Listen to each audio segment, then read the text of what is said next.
미가 7장 1절에서부터 6절까지입니다. 절망 속에 찾은 영원한 소망. 오늘부터 미가서 7장 말씀을 공부하고자 합니다.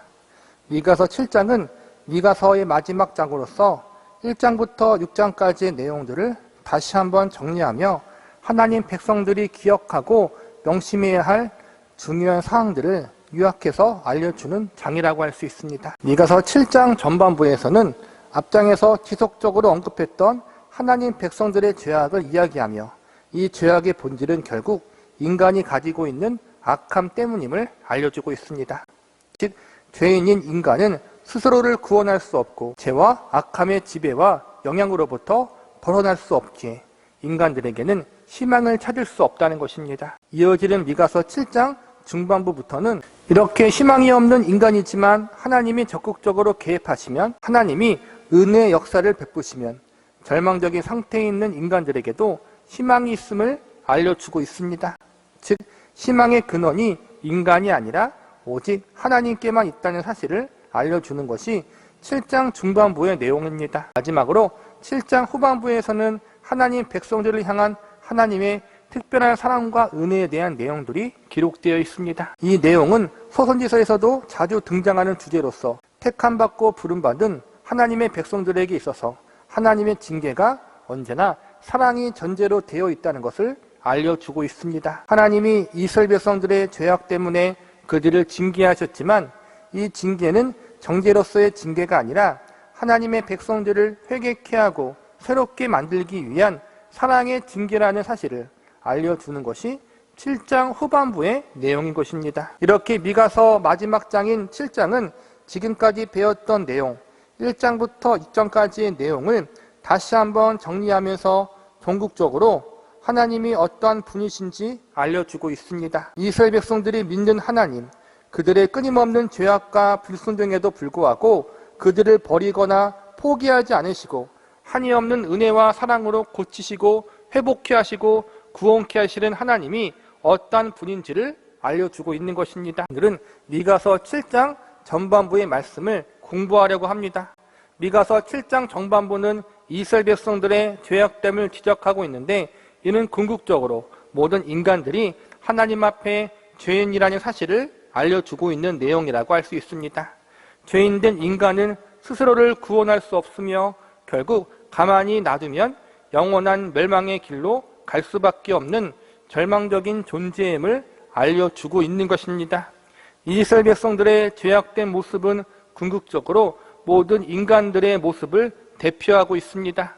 그러기에 우리는 오늘 이스라엘 백성들의 죄악됨을 지적하는 본문 말씀을 통해서 인간 스스로가 도저히 해결할 수 없는 죄의 문제의 심각성과 인간 스스로가 가지고 있는 절망적 운명에 대해서 발견할 수 있습니다. 미가서 말씀을 정리하면서 우리는 인간들이 가진 절망적인 상태와 운명이 얼마나 심각한 것인지에 대해서 알아보는 시간을 가져보도록 하겠습니다. 첫 번째로, 성경은 인간에게서 결코 하나님이 원하시는 경건과 정직이 나올 수 없음을 알려주고 있습니다. 본문 2절을 보시기 바랍니다. 경건한 자가 세상에서 끊어졌고 정직한 자가 사람들 가운데 없도다. 우리가 다 피를 흘리려고 매복하며 각기 그물로 형제를 잡으려 하고. 여기서 보면 경건한 자와 정직한 자가 세상에서 없다고 이야기하고 있습니다. 경건과 정직의 의미는 다양하게 정의할 수 있지만 2절에서 나오는 경건과 정직의 의미는 하나님 백성들이 살아가야 할 올바른 삶의 모습과 양식을 이야기하는 것으로 볼 수 있습니다. 이스라엘 백성들은 인류 역사상 가장 큰 하나님의 은혜와 사랑을 경험한 민족이었습니다. 그런데 이 큰 은혜와 사랑을 경험한 이스라엘 백성들의 삶의 모습은 하나님 보시기에 죄악으로 가득 차 있는 그러한 상태였습니다. 하나님을 알지도 못하고 믿지도 않는 이방 백성들보다 더 악하게 행동하며 가까운 형제와 이웃을 속이고 사기치며 등쳐먹는 일을 아무렇지 않게 행하고 있었습니다.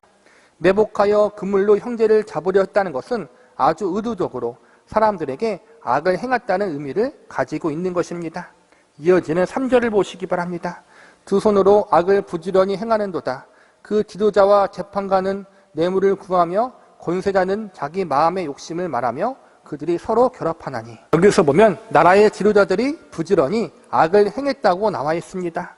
뇌물을 구하며 마음의 욕심을 말한다는 것은 자신들의 부정과 비리들을 전혀 부끄러워하지 않고 있었다는 것을 의미하며, 서로 결합했다는 것은 죄악을 저지른 일에 지도자들이 한 마음이 되었다는 뜻입니다. 2절과 3절 말씀을 정리하자면 이스라엘 민족의 전반적인 사회 분위기가 지도자에서부터 일반 백성에 이르기까지 모두 악한 일과 죄를 짓는 일에 깊이 빠져있는 그러한 상태에 있었다는 것입니다. 계속 언급하지만 이스라엘 민족은 인류 역사상 하나님 앞에 가장 큰 은혜와 사랑을 경험한 민족이었습니다. 이러한 이스라엘 민족이 타락하고 부패했다는 것은 인간의 본성이 본래 죄인이라는 사실을 보여주고 있는 상징적 사건이라고 할 수 있습니다.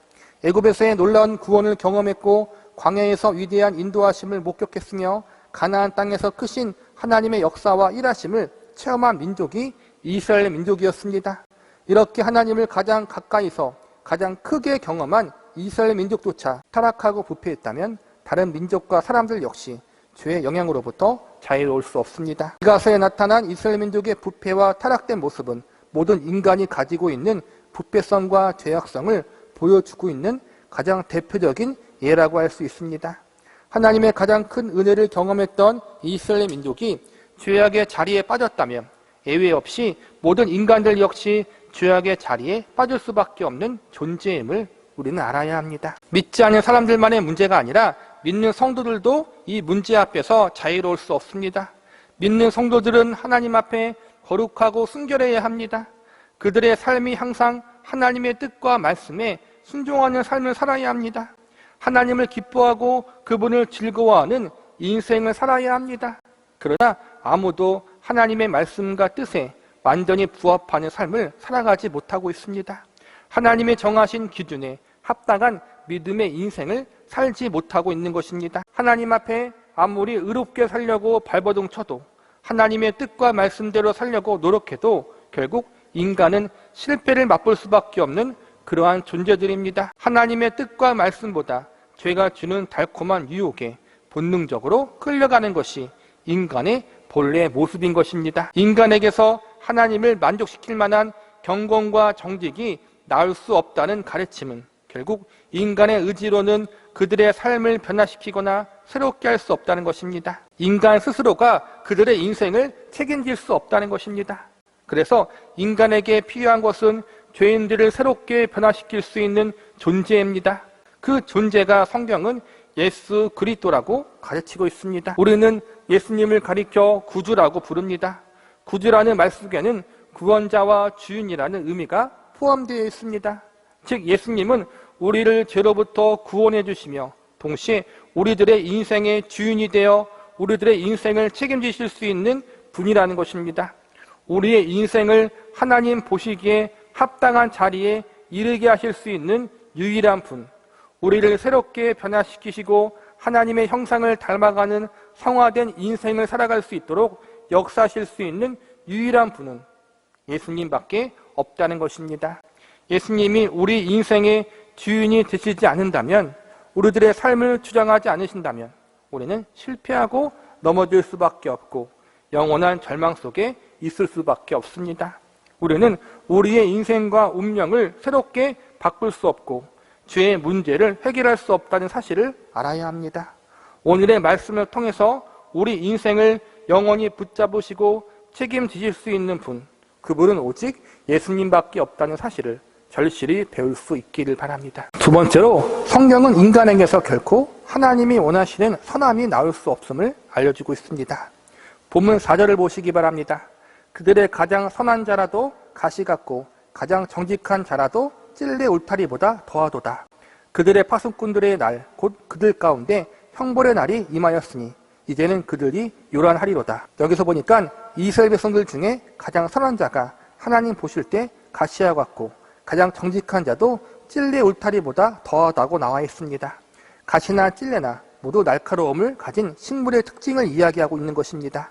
즉 하나님이 보실 때 이스라엘 백성들이 내세우는 선함과 정직함은 사람의 손에 상처를 내는 날카로운 식물같이 하나님의 완전한 정의와 공의에 상처를 주고 있다는 것입니다.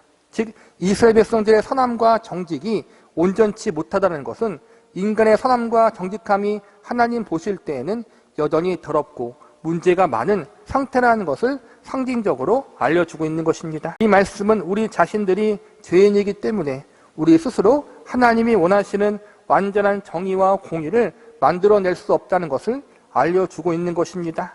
물론 나름대로의 정의롭고 공의롭게 살아갈 수 있습니다.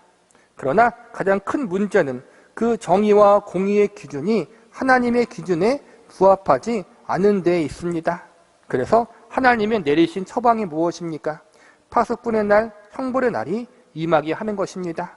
4절의 마지막에 유런하다는 것은 하나님이 내리신 징계가 사람들의 혼을 빼놓을 정도로 크게 임한다는 상징적인 표현입니다. 하나님이 원하시는 선을 행하지 않고 악을 행하는 자들을 향하여 하나님께서 그분의 정의와 공의대로 심판을 내리신다는 것입니다. 우리는 하나님이 정하신 선함의 기준, 말씀에서 가르치고 있는 선의 기준에 온전히 이룰 수 없습니다.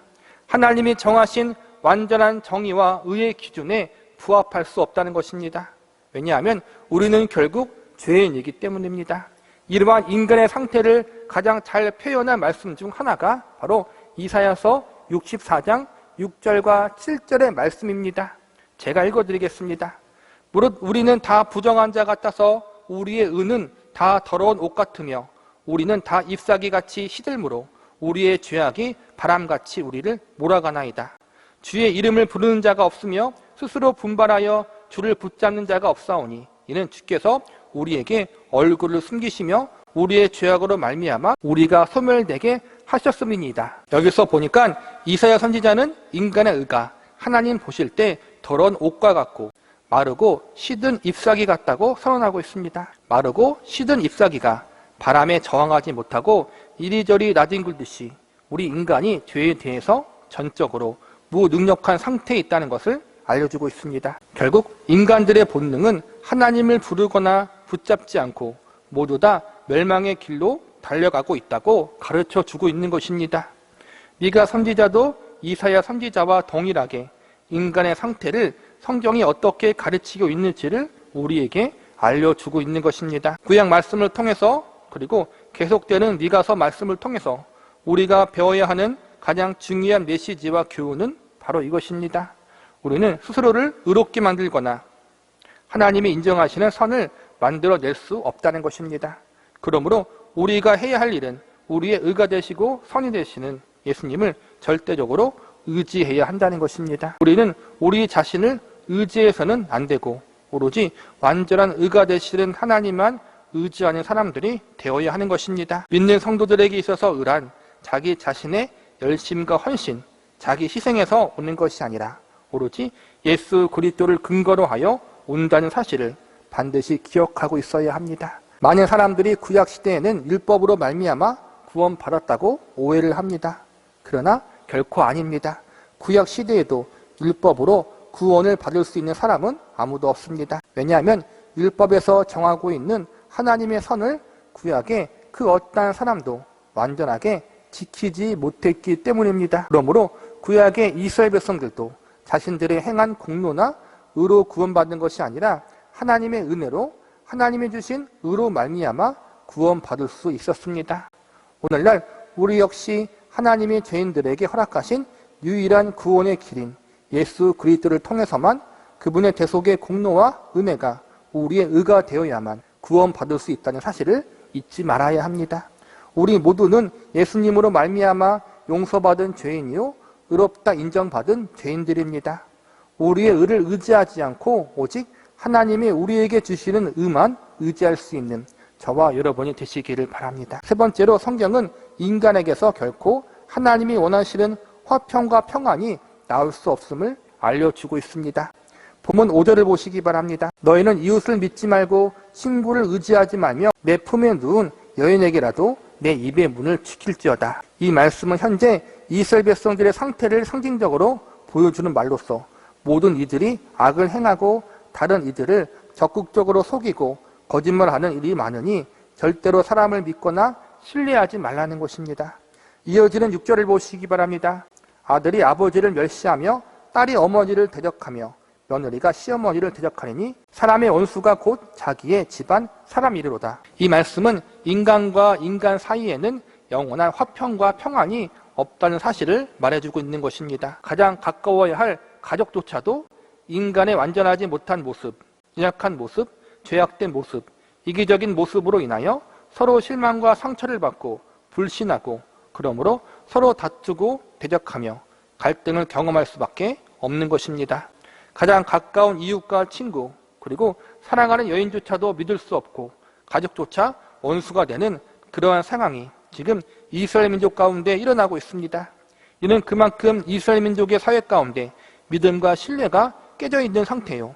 사회 전체가 뒤숭숭하다는 것을 보여주고 있는 것입니다. 그리고 동시에 이러한 시기일수록 하나님을 절대적으로 의지하고 신뢰해야 한다는 사실을 알려주고 있는 것입니다. 우리는 가장 가까운 사이일수록 나의 기대와 바람에 미치지 못한 상대방 때문에 많은 실망과 상처를 받습니다.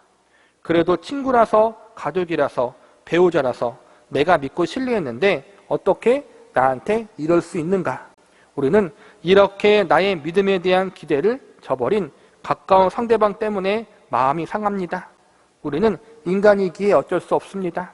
하나님이 보실 때에도 우리는 선을 행하지 못하며 가까운 친구와 가족이 볼 때에도 우리는 우리가 기대하는 선을 행하지 못하고 있습니다. 사랑과 섬김을 온전히 이행하지 못하고 있습니다. 우리의 삶 가운데서도 바른 정의와 공의를 실천하지 못하고 있습니다. 이것이 바로 우리 인간의 본 모습입니다.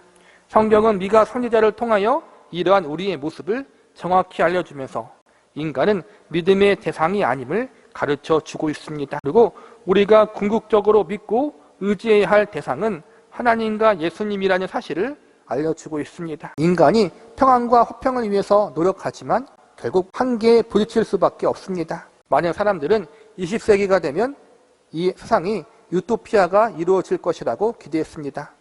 과학과 기술이 발전되고 문명과 문화가 찬란하게 꽃을 피며 인간은 시대를 지나가면서 선해지고 그들이 가진 능력과 지혜와 기술로 온 세상 안에서 자유와 평화를 가져올 수 있게 만들 것이라고 많은 이들이 믿었습니다.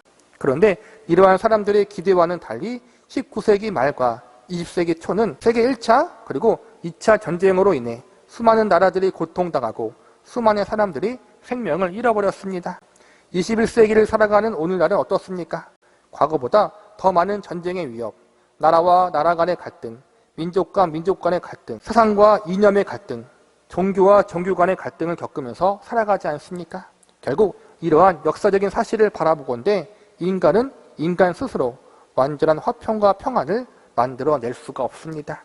나라와 민족 간에 화평을 만들어내지 못하는 것은 물론이거니와 우리가 속해 있는 가정 안에서도 참된 화평과 평안을 만들어내지 못하는 것이 우리들이 가진 한계요 실상입니다.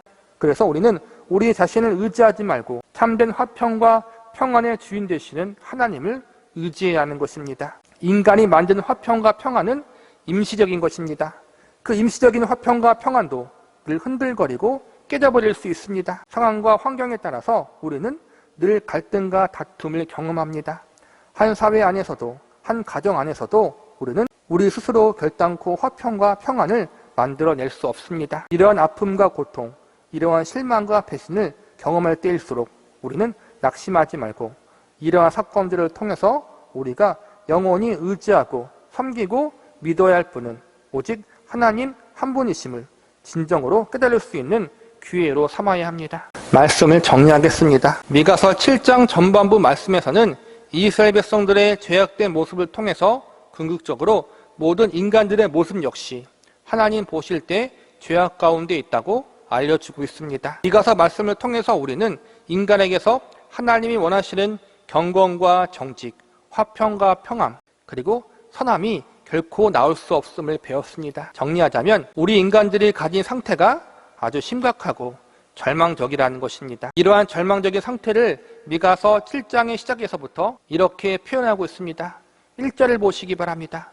재앙이로다 나여 나는 여름 과일을 딴 후와 포도를 거둔 후 같아서 먹을 포도송이가 없으며 내 마음에 사모하는 처음 익은 무화과 나무가 없도다. 죄가 주는 부패와 타락에 젖어 영원한 멸망의 길로 가고 있는 인간의 상태, 하나님 보실 때 합당하고 올바른 그 어떠한 것도 행할 수 없는 절망적인 상태를 가지고 선지자는 재앙이로다, 이렇게 표현하고 있습니다.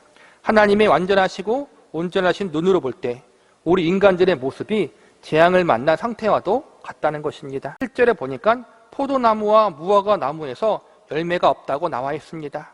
이 말씀은 나무에 열매를 딸 수 있는 기대가 없는 그러한 상태를 의미하는 것입니다.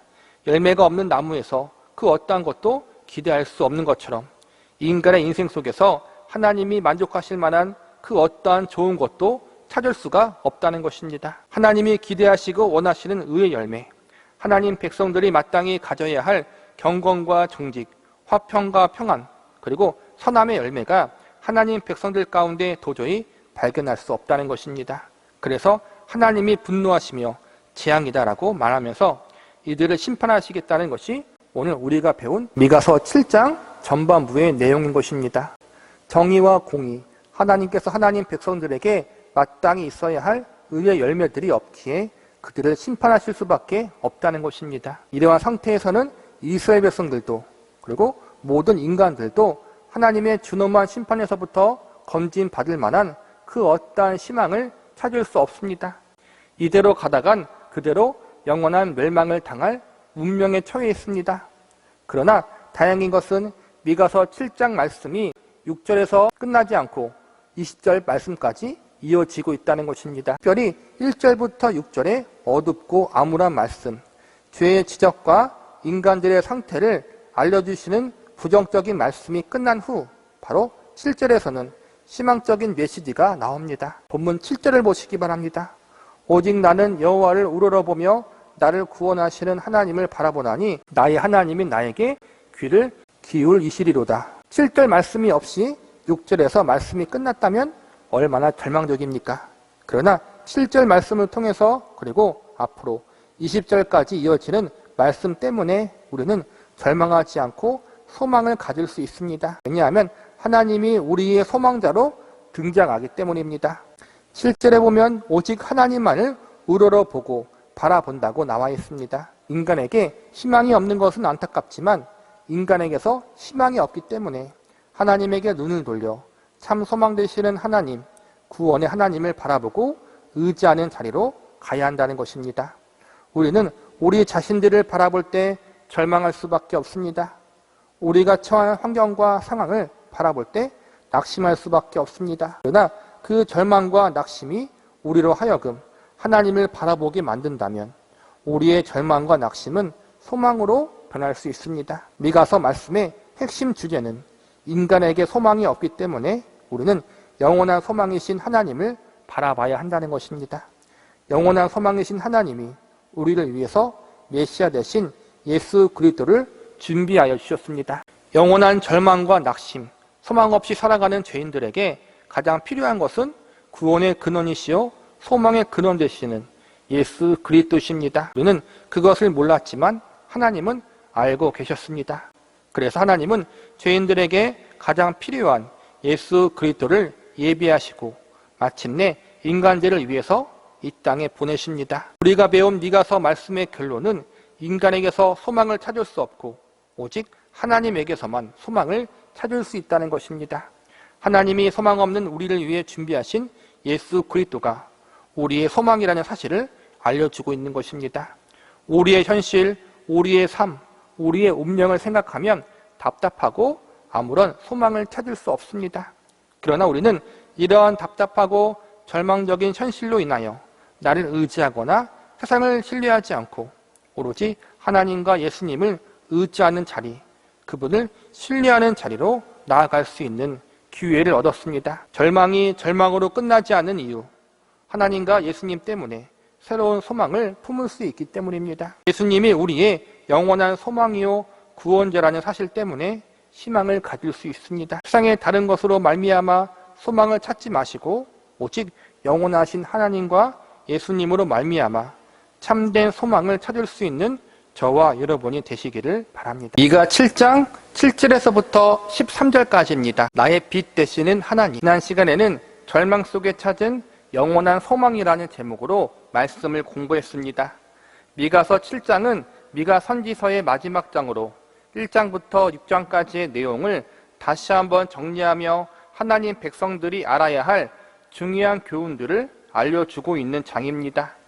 특별히 7장 전반부에서는 이스라엘 백성들의 타락과 부패함의 모습을 보여주면서 결국 모든 인간은 하나님 앞에 죄인일 수밖에 없고 하나님이 원하시고 기대하시는 그 어떠한 선한 것도 만들어낼 수 없는 절망적인 존재임을 배웠습니다. 그러나 너무나도 다행이고 감사한 것은 하나님이 이러한 절망적인 상황이 인간의 마지막이 되게 하지 않으시고 이러한 절망적인 상황을 통해서 인간들이 자신을 의지하거나 세상을 신뢰하지 않은 자리로 이끄셔서 오직 하나님만 바라보고 신뢰할 수 있는 기회로 삼아 주셨다는 것입니다. 본문 7절을 보시기 바랍니다. 오직 나는 여호와를 우러러보며 나를 구원하시는 하나님을 바라보나니 나의 하나님이 나에게 귀를 기울이시리로다. 하나님 보시기에 악만 행하는 죄인된 인간들에게는 아무런 소망을 찾을 수 없지만 죄인들이 눈을 돌려 구원의 하나님을 바라보니 그곳에서 소망을 찾을 수 있게 되었다는 것입니다. 인간에게 있어서 절망은 하나님을 찾게 만들고 하나님만 바라보게 만드는 은혜의 기회가 될 수 있습니다. 그래서 인간의 상태는 절망적인 상태지만 그 상태에 머물러 있지 않고 구원의 하나님을 의지하고 신뢰한다면 절망이 바뀌어 소망이 될 수 있다는 것이 미가서 7장 전반부에서 배운 말씀입니다. 오늘 우리가 배우게 될 말씀은 미가서 7장 중반부 말씀으로서 나의 빛이 되시는 하나님이라는 제목으로 설교를 진행하려고 합니다. 하나님이 빛이 되신다는 것은 하나님이 우리의 소망이 되신다는 말씀과 같습니다. 하나님이 우리의 빛과 소망이 되시는 이유는 하나님만이 죄인된 우리를 구원하실 수 있는 유일한 분이기 때문입니다. 오늘 본문에서는 죄에 빠져있는 이스라엘 백성들을 향한 하나님의 특별한 사랑에 대한 내용이 나옵니다. 이스라엘 백성들을 향한 하나님의 특별한 사랑은 오늘날 믿는 성도들을 향한 동일한 사랑이기에 우리는 오늘 말씀을 통해서 교회와 성도를 향한 하나님의 크고 위대한 사랑에 대해서 배울 수 있습니다. 우리는 오늘 본문의 말씀을 통해서 택하신 하나님 백성들을 향한 하나님의 특별한 사랑이 무엇인지에 대해서 살펴보므로 우리를 향한 하나님의 사랑이 어떠한 사랑인지에 대해서 구체적으로 알아보고자 합니다. 첫 번째로 하나님의 특별한 사랑은 끝까지 버리지 않는 사랑입니다. 본문 8절을 보시기 바랍니다. 나의 대적이여 나로 말미암아 기뻐하지 말지어다. 날은 엎드러질지라도 일어날 것이요 어두운 데 앉을지라도 여호와께서 나의 빛이 되실 것이미로다. 여기서 보니까 대적들을 향해 기뻐하지 말라고 나와 있는데 이 말은 이스라엘 민족이 이방 민족들로부터 고통당하는 모습을 보고 이스라엘의 대적자들이 기뻐했다는 것입니다. 실제로 아수르 제국과 바벨론 제국으로부터 이스라엘 민족이 침략당하고 나라가 멸망당하자 이스라엘 주변에 있던 나라들, 에돔이나 모압 같은 나라들이 매우 좋아하고 기뻐했습니다. 왜냐하면 이들은 이스라엘 민족과 아주 오랫동안 서로 원수처럼 살아왔기 때문입니다. 그런데 이어지는 말씀을 보니까 이스라엘 민족이 비록 엎드러지고 넘어져서 많은 고난을 당했지만 다시 일어서게 된다고 나와 있습니다. 참으로 암울하고 어두운 눈물의 골짜기를 경험했지만 빛 되시는 하나님이 소망을 주사 다시 일으켜 주실 것이라고 선언하고 있는 것입니다.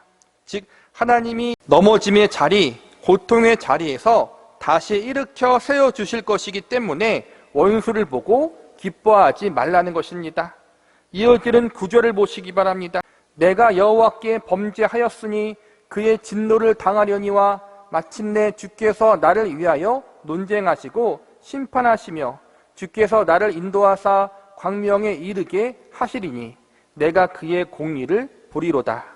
여기서 보면 이스라엘 백성들이 엎드려지고 고난받았던 이유가 하나님께 범죄했기 때문이라고 나와 있습니다. 그러나 다행인 것은 잘못을 해서 하나님께 진노와 심판을 받았지만 징계 후에 다시 광명에 이르게 하신다고 약속하고 있습니다. 광명은 밝은 빛을 말하는데 이는 이스라엘 백성들이 다시 회복되어 과거의 영광을 되찾게 될 것을 약속하고 있는 것입니다. 이스라엘 민족이 이방 나라의 침략을 받으며 고통받고 있을 때 주변의 에돔이나 모압 같은 나라들은 이스라엘 민족을 조롱하고 놀렸습니다. 하나님의 백성이라고 하는 민족이 고통당하는 것을 보니 하나님이 너희를 버리셨거나 아니면 하나님이라는 신이 없는 모양이다, 이렇게 비웃었습니다. 이스라엘 편에서는 참으로 많은 부끄러움과 치욕을 당한 것입니다. 이러한 수치와 부끄러움은 이스라엘 민족이 자처한 것입니다. 그들이 하나님의 말씀을 듣지 않고 우상 숭배를 비롯해 탐욕의 죄와 성적인 타락, 도덕적 윤리적으로 매우 부패해 있는 죄악에 빠져 있었기 때문에 하나님 앞에 징계를 받아 고통을 당하게 되었던 것입니다. 이스라엘 백성들이 당하는 고난과 고통은 그들이 잘못한 것이기에 당연한 것입니다. 하지만 너무나도 다행인 것은 이러한 이스라엘 백성들의 죄악과 타락에도 불구하고 하나님이 그들을 포기하지 않으셨다는 것입니다. 그들의 범죄함으로 그들이 넘어지고 주저앉아 버렸지만 하나님은 다시 일으켜 주셨고 어두운 데서 고통을 당하고 있을 때 그들을 인도하사 밝은 소망의 빛을 주신다고 하나님이 약속을 하십니다. 9절에 보면 하나님이 논쟁하셨다고 나와 있는데 논쟁이란 옳고 그름을 따진다는 의미를 가지고 있습니다.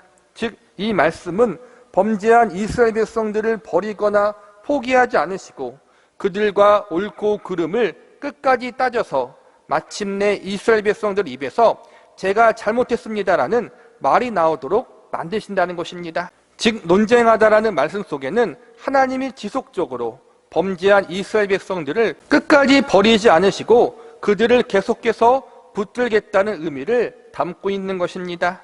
지금은 비록 그들의 죄악 때문에 고난을 당하고 있지만, 그래서 원수들의 조롱과 비웃음을 당하고 있지만 하나님이 택하신 백성들을 포기하지 않고 있기에 희망이 있고 소망이 있습니다. 오늘 본문과 동일한 상황을 기록했던 이사야 선지서를 보면 이러한 약속이 등장합니다. 이사야 54장 8절입니다. 내가 넘치는 진노로 내 얼굴을 내게서 잠시 가렸으나 영원한 자비로 너를 긍휼히 여기리라. 내 구속자 여호와께서 말씀하셨느니라. 이사야 선지서가 기록될 당시에도 이스라엘 백성들의 죄악이 극에 달하고 있었던 때였습니다. 그래서 이방 민족을 통해 하나님이 그들을 징계하고 있었던 그러한 상황이었습니다. 여기서 보면 하나님께서 이스라엘 민족의 죄악으로 인해서 진노하셨고 얼굴을 잠시 가렸다고 나와 있습니다. 얼굴을 잠시 가렸다는 것은 하나님이 이스라엘 백성들의 잘못을 고치기 위해서 사랑의 매를 드셨는데 이 사랑의 매는 잠시였다는 것입니다.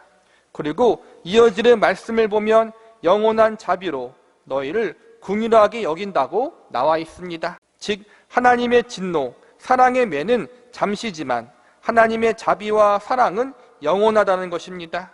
이것이 하나님 백성들을 향한 포기하지 않는 하나님의 사랑입니다.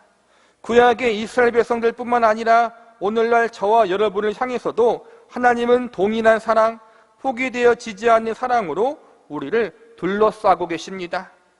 아니, 어찌 보면 당시 이스라엘 민족을 향한 사랑보다 더 큰 사랑으로 오늘날 우리를 사랑으로 간섭하고 계십니다.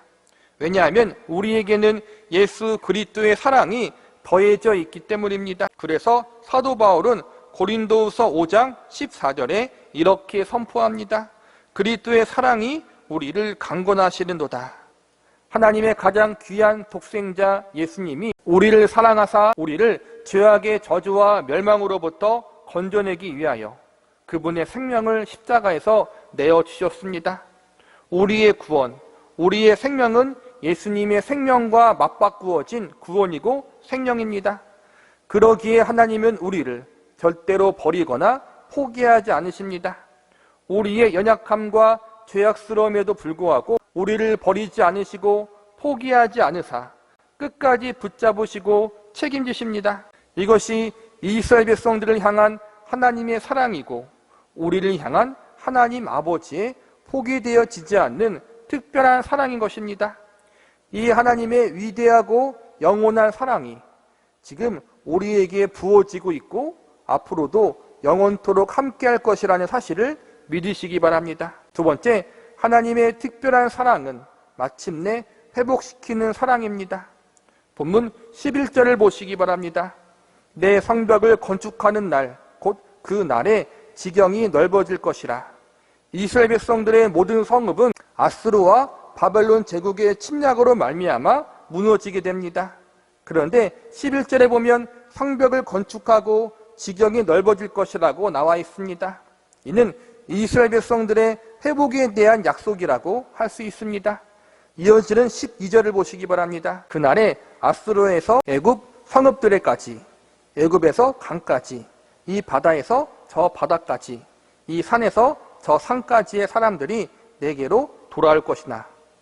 이스라엘 백성들은 자신들의 죄를 회개하지 않고 죄에서 돌이키지 않아 결국 나라가 멸망당합니다.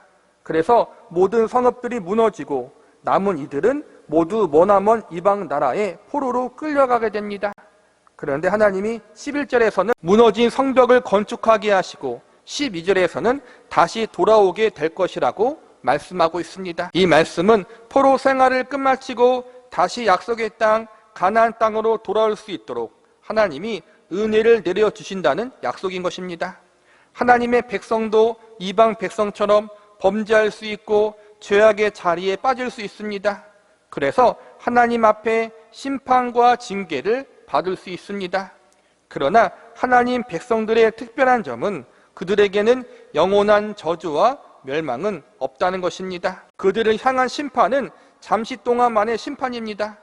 그들이 죄를 뉘우치고 회개하여 새롭게 될 동안만 내려지는 사랑의 징계인 것입니다. 사랑의 징계 뒤에는 언제나 회복이 있고 새로움이 있습니다. 오늘 11절과 12절의 말씀은 이스라엘 백성들이 나중에 회복될 것을 예언하고 있는 말씀이면서 동시에 먼 훗날 예수 그리스도로 말미암아 온 세계에 주님의 복음이 증거되어 전 세계에 많은 사람들이 하나님께로 돌아오게 될 것을 함께 예언하고 있는 말씀으로 볼 수 있습니다. 11절에 지경이 넓어진다는 말씀과 12절에 돌아올 것이라는 말씀은 복음이 확장되는 모습과 이로 인하여 전 세계에 있는 택하신 백성들을 불러 모으신다는 예언의 말씀으로 볼 수 있습니다. 택하신 하나님의 백성들을 향한 하나님의 계획은 언제나 구원이고 회복입니다.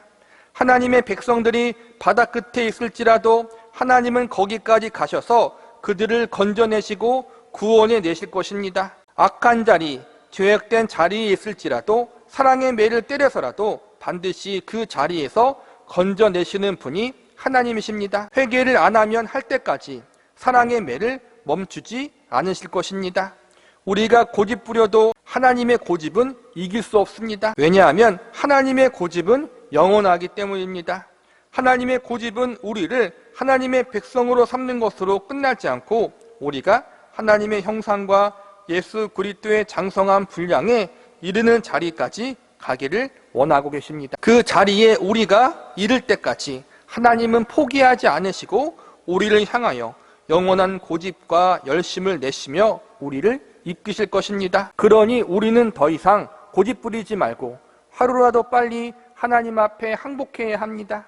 구원하시고 회복하시는 하나님, 그 하나님은 우리를 새롭게 하시고 한 발 더 나아가 더욱 성숙하게 우리를 만드시고 이끄시는 하나님이십니다. 우리를 하나님의 영광의 기업을 물려받기에 합당한 자로 반드시 만드실 것입니다. 우리를 영광의 자리에까지 인도하여 주실 것입니다. 그래서 우리에게는 영원한 멸망이 없는 것입니다. 제가 하나님의 특별한 사랑을 이야기하면서 마침내 회복시키는 사랑이라고 말씀드렸습니다.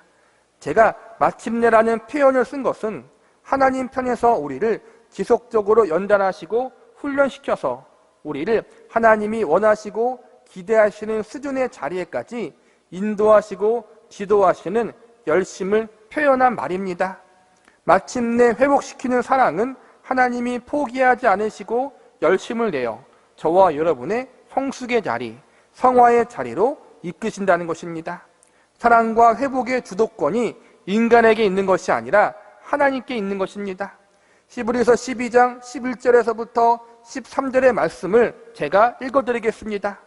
무릇 징계가 당시에는 즐거워 보이지 않고 슬퍼 보이나 후에 그로 말미암아 연단받은 자들은 의와 평강의 열매를 맺느니라.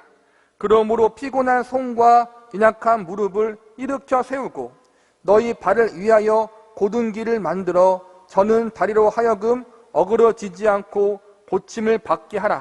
하나님의 백성과 자녀들에게도 징계는 있습니다. 그러나 그 징계는 잠깐의 사랑의 징계입니다. 사랑의 징계를 통하여 우리는 어그러지고 삐뚤어진 길을 바로 잡게 될 것입니다. 이것이 우리를 향한 하나님의 특별한 사랑, 회복시키는 사랑입니다. 우리는 분명 수시로 넘어지고 쓰러지고 실패할 것입니다. 그러나 우리를 포기하지 않으시는 하나님의 사랑이 마침내 우리를 새롭게 하실 것입니다. 우리가 두 손 두 발 들고 하나님의 사랑 앞에 녹아내리고 항복하는 자리에까지 우리를 설득하시고 이끌어 주실 것입니다. 그래서 마침내 하나님만 사랑합니다. 하나님만이 우리의 구주이십니다. 하나님이 나의 전부이십니다. 하나님만 찬양하고 하나님만 의지합니다. 이렇게 진실되게 고백하는 자리까지 저와 여러분을 인도하실 것입니다. 마지막으로 하나님의 특별한 사랑은 구별하는 사랑입니다. 본문 10절을 보시기 바랍니다. 나의 대적이 이것을 보고 부끄러워하리니 그는 전에 내게 말하기를 내 하나님 여호와가 어디 있느냐 하던 자라. 그가 거리에 진흙같이 밟히리니 그것을 내가 보리로다. 10절에 보면 대적들이 부끄러워한다고 나와 있습니다. 이 말씀은 앞선 8절의 말씀과 대비되는 말씀입니다. 8절에 보면 이스라엘 백성들이 고통받는 것을 보면서 대적들이 기뻐했지만 하나님이 다시 이스라엘 백성들을 구원하시고 회복해 하시는 모습을 보면서 과거 자신들이 행했던 조롱과 비웃음이 자기 자신들에게 돌아가는 일이 되었다는 말씀입니다. 왜냐하면 하나님이 없다. 하나님이 그들의 백성을 버렸다. 이렇게 조롱하고 놀리던 이방 민족들이 나중에는 입장이 바뀌어서 그들 자신이 멸망당하게 되고 이스라엘 민족은 다시 회복하게 됩니다. 이스라엘 백성들은 나중에 회복되지만 이스라엘을 비웃고 조롱했던 이방 민족들은 모두 영원히 멸망당해 다시 회복되지 못하게 됩니다. 제가 하나님의 특별한 사랑이 구별하는 사랑이라고 말씀드린 이유가 여기 있습니다. 하나님은 동일하게 믿는 사람이건 믿지 않는 사람이건 죄에 대해서 지적하시고 죄에 대한 징계를 내리십니다.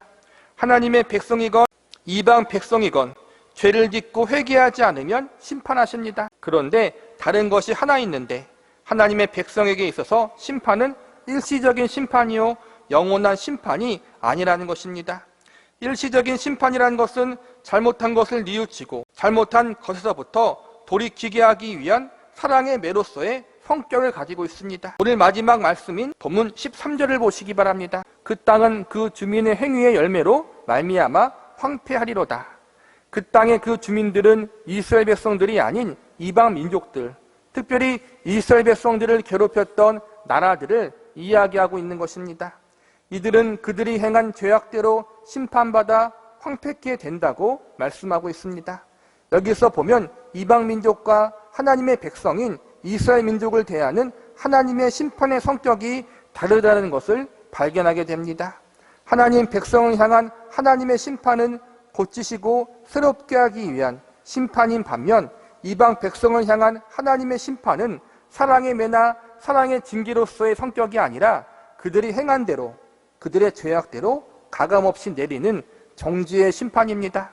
하나님 백성들을 향한 심판은 사랑의 심판, 이방 민족을 향한 심판은 정죄의 심판이라는 것입니다. 그래서 하나님의 심판의 성격은 대상이 누구이냐에 따라서 달라지는 것입니다.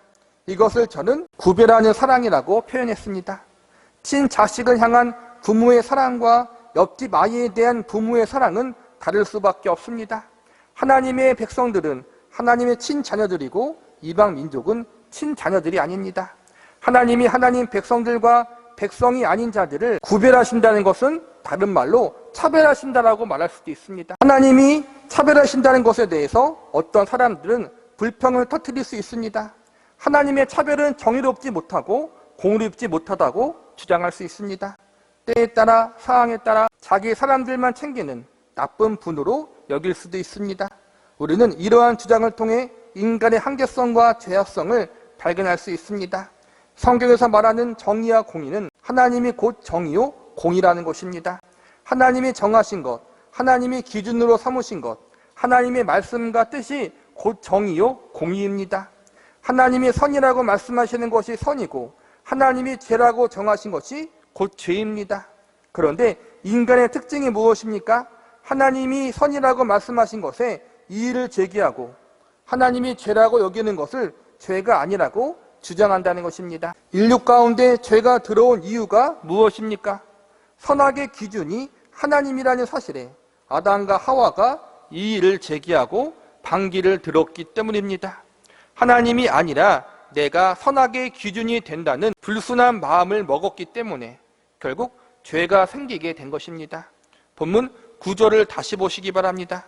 내가 여호와께 범죄하였으니 그의 진노를 당하려니와 마침내 주께서 나를 위하여 논쟁하시고 심판하시며 주께서 나를 인도하사 광명에 이르게 하시리니 내가 그의 공의를 보리로다.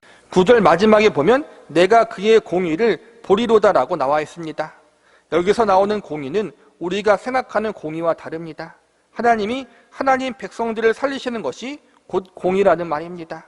우리가 생각하는 공의는 죄를 지었고 죄에서 도무지 빠져나올 생각을 하지 않는 악한 죄인들을 향하여 영원한 심판을 선언하는 것이 곧 우리가 생각하는 공의입니다. 그러나 하나님 편에서의 공의는 죄에 깊이 빠진 하나님의 백성들을 포기하지 않으시고 그들을 고치시고 새롭게 하여 건져내시는 것입니다.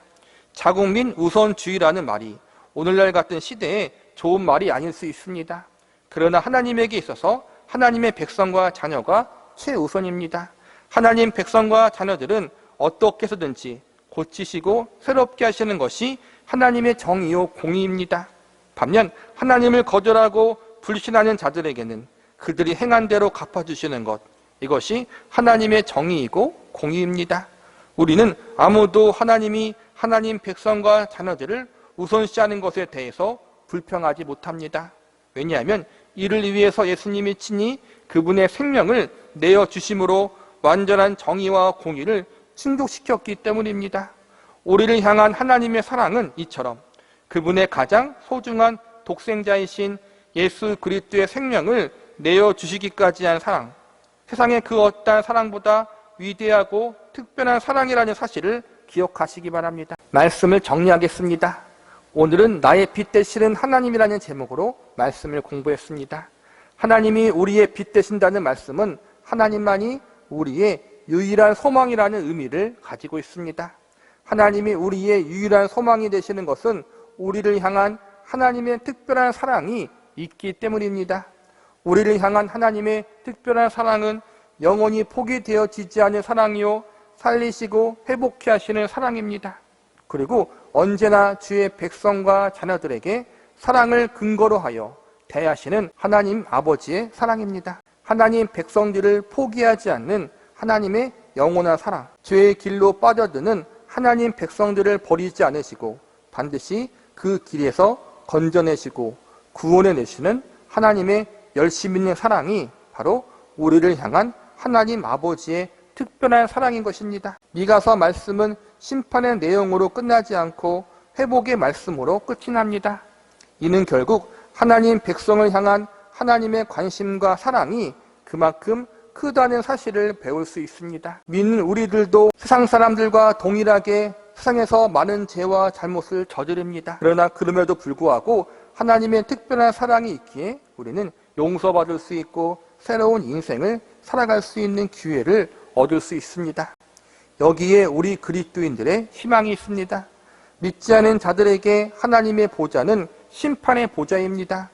그들의 행한 모든 것들을 아주 공정하게 철저하게 심판받는 두려움의 보좌가 될 것입니다. 그러나 하나님의 백성들, 그리스도인들에게 있어서 하나님의 보좌는 심판의 보좌가 아니라 은혜의 보좌가 될 것입니다.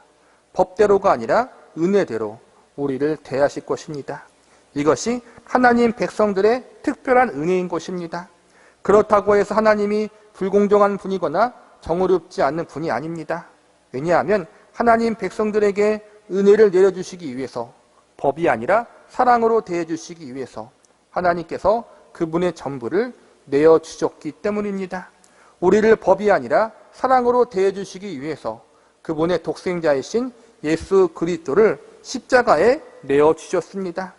우리가 받을 형벌을, 법대로 받아야 할 사망을 예수님이 대신 받게 하신 것입니다. 우리는 모두 이방 민족들과 같이 아수르나 바벨론 제국처럼 하나님의 철저한 심판, 완벽한 정의와 공의의 기준 아래 영원한 죽음과 멸망이라는 심판을 받아야 했습니다. 그런데 이 심판을 예수님이 우리를 대신해서 받으신 것입니다.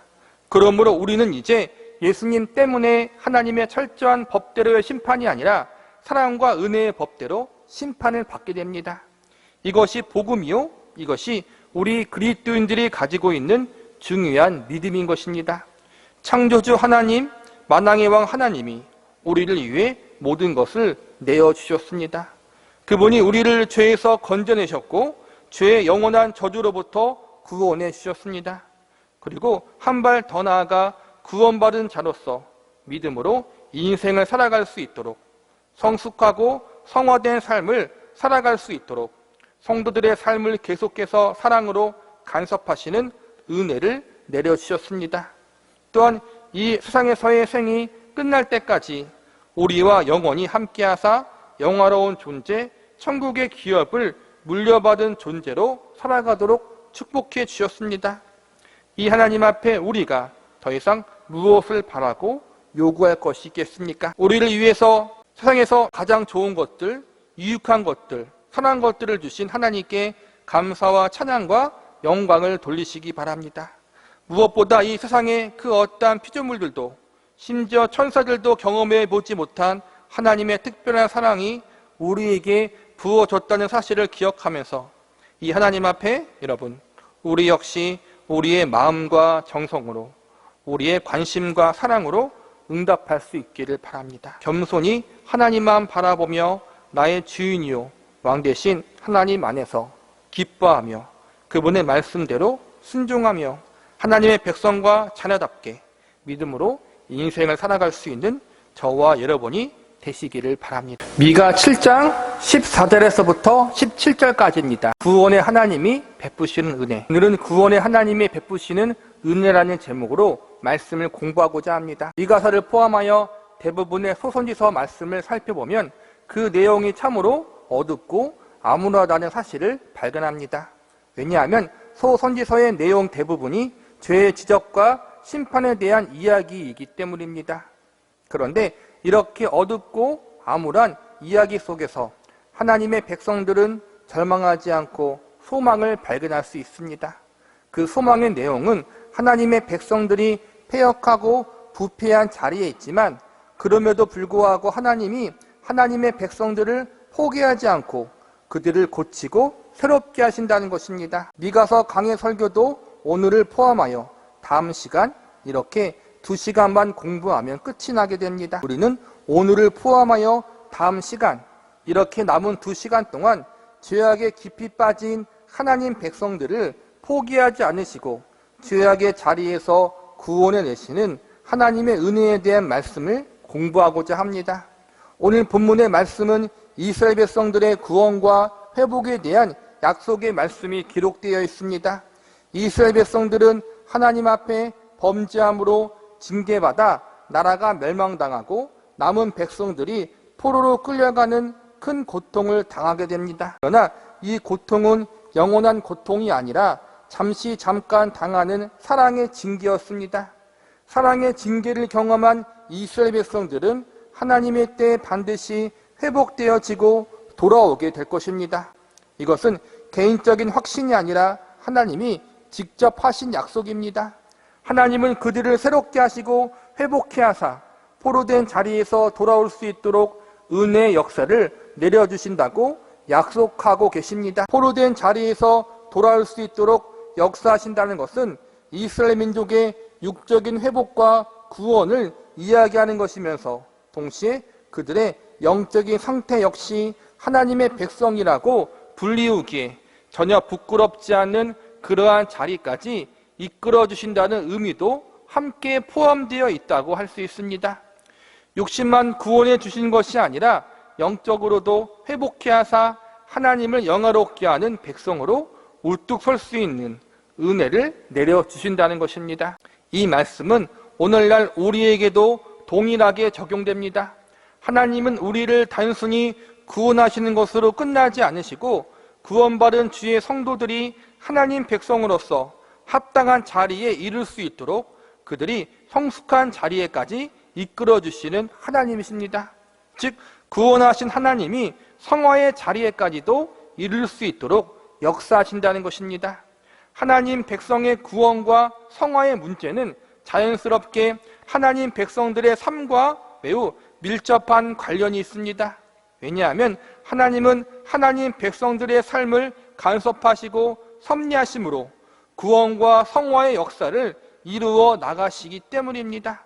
우리는 오늘 본문의 말씀을 하나님 백성들의 구원과 성화의 역사에 초점을 맞추고 살펴보려고 합니다. 오늘 말씀을 통해서 택하신 백성들을 구원하신 하나님께서 그 백성들의 삶 속에 구체적으로 어떤 은혜들을 베푸시는지에 대해서 알아보는 시간을 가져보도록 하겠습니다. 첫 번째로 구원의 하나님은 하나님 백성들의 삶 속에 인도하심의 은혜를 베풀어 주십니다. 본문 14절을 보시기 바랍니다. 원하건대 주는 주의 지팡이로 주의 백성 곧 갈멜 속 살림에 홀로 거주하는 주의 기업의 양떼를 먹이시되 그들을 옛날같이 바산과 길르앗에서 먹이시옵소서. 14절에 보면 다양한 지명이 나옵니다.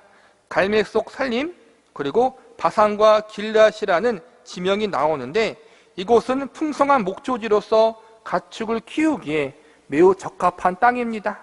나라가 안정되고 부강했을 때에는 이스라엘 백성들이 이곳에서 많은 양떼와 가축을 키우며 살았습니다. 이스라엘 민족의 조상이었던 아브라함, 이삭, 야곱은 원래 유목민족들이었습니다. 양떼와 다른 가축을 키우는 것을 주업으로 하며 살았던 민족이었습니다.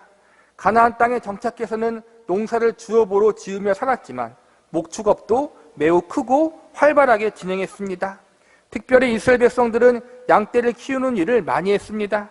양을 키운다는 것은 단순히 고기를 얻을 수 있는 수단에만 머물지 않고 양을 키움으로 양털을 얻어 옷을 만들 수가 있게 하는 방편이었고 양의 젖을 얻음으로 영양가 높은 음식들을 만들어 먹을 수 있는 삶의 질을 향상시킬 수 있는 매우 중요한 일이었습니다. 그래서 산업적으로 양을 많이 기르기도 했지만 삶의 질을 향상하기 위해서 집집마다 여러 마리 양을 기르는 일이 흔했습니다. 고기를 얻기 위한 목적이 아니라 생활의 이익을 위해서 양을 오랫동안 곁에 두고 키우다 보니 양이 오늘날 우리의 반려동물처럼 대접받는 일이 흔하게 발생했습니다. 그래서 양을 대하는 이스라엘 백성들의 관점은 사랑과 애정이었습니다. 이처럼 목축업과 양떼를 키우는 일과 매우 인연이 깊었던 이스라엘 백성들에게 목자라는 단어는 매우 의미가 깊은 단어였습니다. 목자라는 말 속에 양을 사랑으로 잘 돌보는 주인, 양의 모든 필요를 공급하고 채워주는 주인이라는 긍정적인 의미가 있다는 사실을 모두가 다 알고 있었습니다. 그래서 성경에 보면 이스라엘 백성들을 양떼로 비유하고 하나님을 목자로 비유하는 장면이 많이 있는데 이는 사람의 목자가 양떼를 사랑으로 잘 돌보듯이 하나님은 이스라엘 백성들의 주인이 되어 사람의 목자보다 더 큰 사랑으로 더욱더 그들을 돌보고 보살펴 주신다는 의미를 담고 있는 것입니다. 주의 기업인 양떼를 먹이시되라는 말은 하나님께서 이스라엘 백성들을 주의 기업이요 양떼로 삼아주셔서 책임지고 인도해 달라는 표현인 것입니다. 내용과 표현은 조금씩 다르지만 오늘 본문 14절의 말씀이 담고 있는 의미와 동일한 의미를 담고 있는 말씀이 있는데 바로 우리가 아주 잘 아는 시편 23편입니다. 시편 23편 1절에서부터 3절에 보면 이렇게 말씀하고 있습니다. 여호와는 나의 목자시니 내게 부족함이 없으리로다. 그가 나를 푸른 풀밭에 누우시며 쉴만한 물가로 인도하시는도다. 내 영혼을 수상시키시고 자기 이름을 위하여 의의 길로 인도하시는도다. 14절의 말씀과 시편 23편의 말씀이 담고 있는 의미는 동일합니다. 하나님이 이스라엘 백성들의 선한 목자가 되어주셔서 그들의 인생, 그들의 운명을 인도하여 주셔야만 참된 안식과 평안이 있다는 것입니다. 그런데 지금은 이방 민족의 침략으로 인해 마음껏 이곳에서 양떼와 가축을 키우지 못하는 상황이 되었습니다. 그리고 앞으로 하나님이 징계하심으로 이스라엘 백성들이 나라가 멸망당하고 포로로 끌려가게 되는 상황이 될 텐데, 그렇게 되면 가축을 키우는 것은 물론 이렇게 아름답고 풍성한 땅을 다시 보기가 어려울 것입니다. 머나먼 이방 나라로 강제로 끌려가 그곳에서 많은 고난을 당하게 될 것입니다. 이렇게 큰 고난과 고통을 당하게 된 이유는 이스라엘 백성들이 참된 목자가 되시는 하나님을 버렸기 때문입니다. 거짓 목자들을 따르고 가짜 목자들에 속아서 참된 목자 되시는 하나님의 인도하심을 거부했기 때문입니다. 그래서 고난을 당하고 고통을 당하게 됩니다. 이 고난과 고통을 통해서 비로소 이스라엘 백성들은 깨닫게 됩니다. 하나님만이 참된 목자이시구나. 참된 목자이신 하나님의 인도를 거부했기 때문에 이렇게 지금 고통을 당하게 되는구나. 하나님이 하나님 백성들에게 주시는 가장 큰 은혜 중 하나는 그동안 자신들이 저질렀던 잘못이 무엇인지 깨닫고 뉘우칠 수 있는 기회를 주신다는 것입니다. 하나님은 하나님 백성들이 얼마나 하나님 앞에 악을 행했고 죄악 가운데 살았는지 뼈저리게 깨닫고 뉘우칠 수 있는 기회를 주사 하나님 앞에 회개하여 다시 돌아올 수 있도록 은혜를 허락하여 주십니다. 이스라엘 백성들이 지금 또는 앞으로 경험하게 될 많은 연단들과 고통들, 징계들은 모두 이러한 차원에서 시행되는 하나님의 사랑의 채찍이요 그들의 잘못을 깨닫게 만드는 사랑의 매입니다. 이 사랑의 채찍과 매를 통해서 이스라엘 백성들은 하나님이 목자가 되신다는 사실이 얼마나 행복한 일이고 자신들에게 유익이 되는 일임을 깨닫게 될 것입니다. 그리고 선한 목자가 되시는 하나님의 인도하심을 거절했던 자신들이 얼마나 악하고 어리석었는지도 알게 될 것입니다. 하나님의 인도하심의 은혜란 포기하지 않는 하나님의 간섭하심의 은혜라고 바꾸어 말할 수 있습니다. 자신들은 하나님의 인도하심을 거절했지만 하나님은 여전히 그들을 버리지 않으시고 하나님의 양떼, 하나님의 기업으로 여기고 계셨습니다. 그래서 포기하지 않으시고 사랑의 막대기를 들어 그들을 혼내시고 생명의 길로 인도하시는 일을 쉬지 않고 행하고 계셨습니다. 오랜 시간 연단을 받게 될 것이지만 하나님의 사랑의 막대기가 쉬지 않고 일하고 있기에 이스라엘 백성들은 반드시 하나님께 돌아오게 될 것입니다. 두 번째로 구원의 하나님은 하나님 백성들의 삶 속에 교훈하심의 은혜를 베풀어 주십니다. 본문 15절을 보시기 바랍니다. 이르시되 내가 애굽 땅에서 나오던 날과 같이 내가 그들에게 이적을 보이리라 하셨느니라. 15절은 하나님이 이스라엘 백성들의 목자가 되어 주셔서 그들을 이방 민족의 압제로부터 구원해 주시겠다는 약속의 말씀들이 기록되어 있습니다. 과거 애굽에서 노예 생활로 고통받고 있을 때 하나님이 구원의 은혜를 베풀어 주셨던 것처럼 바벨론의 포로 생활에서도 반드시 구원해 주시겠다는 것입니다.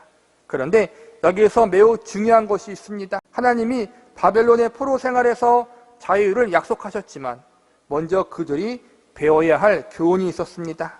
그것은 바로 자신들이 얼마나 하나님 앞에 범죄하고 잘못했는지를 깨닫고 뉘우치는 것입니다. 14절에서는 목자 되시는 하나님이 사랑의 막대기로 잘못하고 있는 이스라엘 백성들을 혼냈다고 배웠습니다. 15절에 보면 이적이라는 말이 나옵니다. 이적은 기적과도 같은 말로서 자연 법칙을 초월하여 일어나는 놀라운 일들을 뜻하는 것입니다. 애굽에서 10가지 재앙을 일으키고 홍해가 갈라지는 이적을 하나님은 보여주셨습니다. 그런데 성경에 보면 하나님은 아무런 이유 없이 그냥 이적을 일으키는 것이 아니라 이 이적을 통해서 전달하시고자 했던 분명한 메시지와 교훈이 있음을 우리에게 알려주고 있습니다. 이적을 통해 하나님이 전달하시고자 하는 가장 중요한 메시지와 교훈은 하나님이 온 세상의 주인이시오 만왕의 왕이라는 사실입니다. 이스라엘 백성들의 가장 큰 잘못은 하나님을 그들의 왕으로 모시지 않았다는 것입니다. 이스라엘 백성들이 하나님 앞에 저지른 가장 큰 범죄는 우상 숭배의 범죄와 탐욕의 범죄, 그리고 성적인 타락의 범죄였습니다. 이러한 범죄에 빠진 이유는 우상과 물질과 쾌락이 그들의 주인이 되었기 때문입니다. 우상을 섬기면 세상에서 잘 될 줄 알았고, 물질을 섬기면 성공과 번영을 얻게 될 줄 알았으며, 쾌락을 추구하면 행복할 줄 알았습니다. 그런데 그 결과가 무엇입니까? 나라가 망하고 머나먼 이방 나라에 포로로 끌려가 죽도록 고생하는 것이었습니다. 하나님이 아닌 다른 것들이 왕이 되고 주인이 된 결과는 인생의 고난과 비극이었습니다. 하나님은 사랑의 막대기를 통해 또한 여러 연단과 고난을 통해 이 사실을 알게 하여 주셨습니다.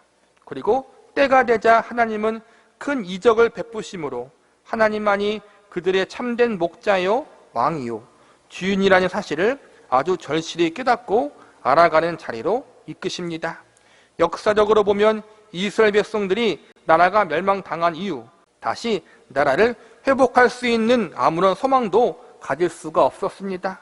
왜냐하면 페르시아라는 나라가 바벨론을 정복하고 여전히 전 세계의 강국으로 자리 잡고 있었기 때문입니다. 70년 동안 포로 생활을 하고 있던 이스라엘 백성들의 힘으로는 페르시아 제국을 이길 수가 없었습니다.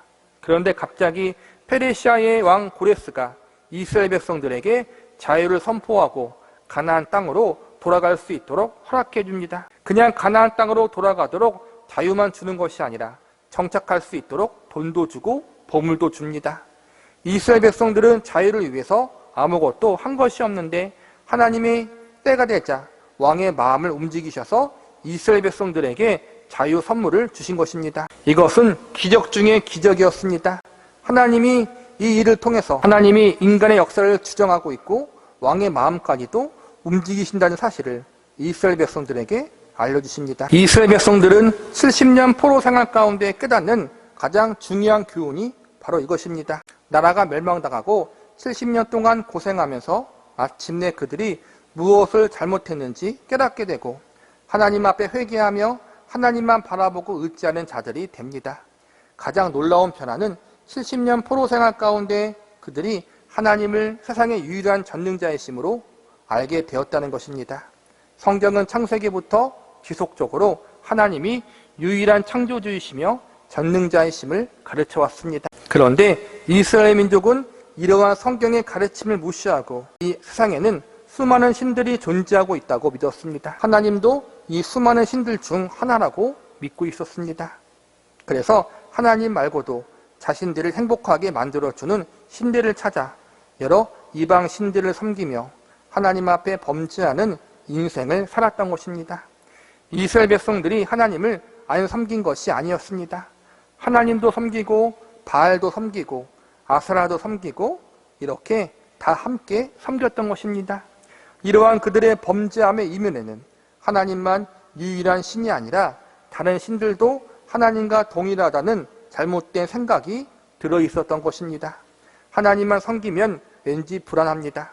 그래서 보험 들듯이 다른 나라들이 섬기는 신도 섬기고 능력이 있고 강하다고 소문난 신도 섬겨보고 농사를 잘 지을 수 있도록 돕는 신도 섬기고 이렇게 여기저기 양다리를 걸쳐 놓았던 것입니다.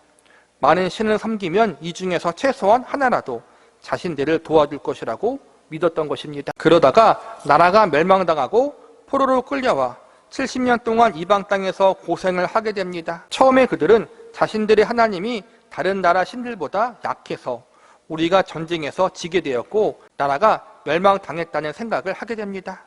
그런데 신기한 게도 이방 땅에서 포로로 끌려온 자신들 가운데 하나님의 역사하심으로 그들을 지켜주시고 보호해주시는 역사들이 일어납니다.